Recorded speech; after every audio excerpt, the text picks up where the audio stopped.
The White Witch. Written by Barbara Cartland. Narrated by Anthony Wren. Chapter 1. 1866. "Excuse me, my lord, but I found this in your evening coat." The Marquis of Wynstanton looked down at the object his valet was holding in his hand. It was a strange-looking round stone with carvings on it, and there were recesses cut in its surface which seemed somewhat like eyes. For a moment the Marquis was inclined to say that it was only rubbish and should be thrown away, but he took it from his valet, asking, "You say this was in my evening coat?" "Yes, my lord, in one of the tales." The Marquis looked surprised. He was aware, but did not say so, that it must have been pressed in through a gap in the stitching at the top or at the side of the tale, as there was no obvious opening such as a pocket. Then, because his valet was looking at him expectantly, he said, "Put it down, please, and I will look at it later." He finished dressing, taking trouble over his tie and making certain that everything about his attire was neat and correct. He was conscious of the fact that he was considered not only one of the most handsome men in London, but one of the best dressed. It was indeed a compliment that he appreciated. When he was finally ready, he picked up the stone his valet had found, and carrying it in his hand, he walked downstairs to his study. It was an attractively furnished room, as were all the rooms in his house in Grosvenor Square. The pictures on the walls were exceptionally fine and exquisitely painted. The Marquis was frowning as he sat down at his Regency desk, with its flat top and polished brass feet. He placed the small stone on his blotting-pad and stared at it.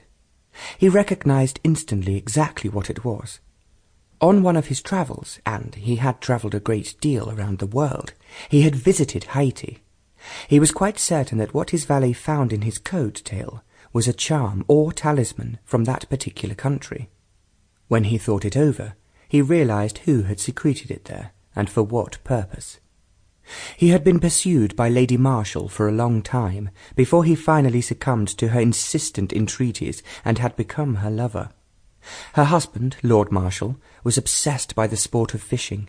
He spent most of his time going from river to river in England and Scotland to catch salmon, trout, or any other fish that was available. His very beautiful wife, being left alone in London, not surprisingly granted her favours to the many men who pursued her. She was certainly outstanding amongst the professional beauties, as they were called, who were to be found at Marlborough House.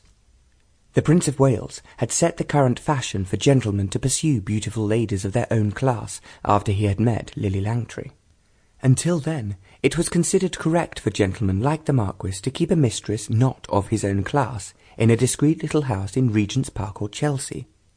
There was no question of the mistresses parading such affairs de cour in the social world.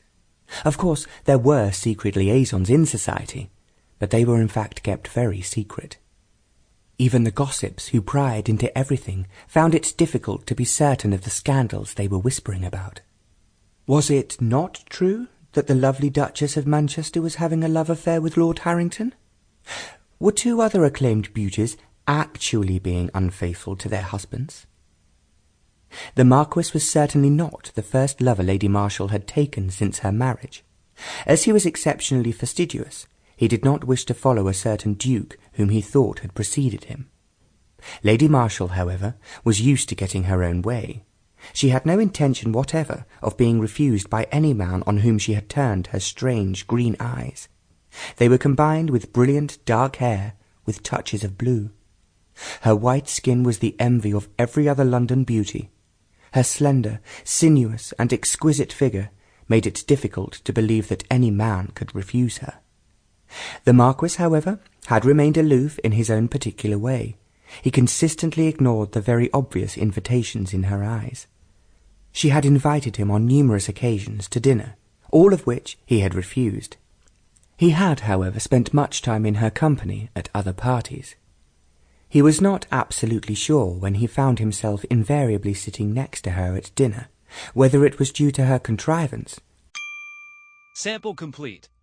Ready to continue?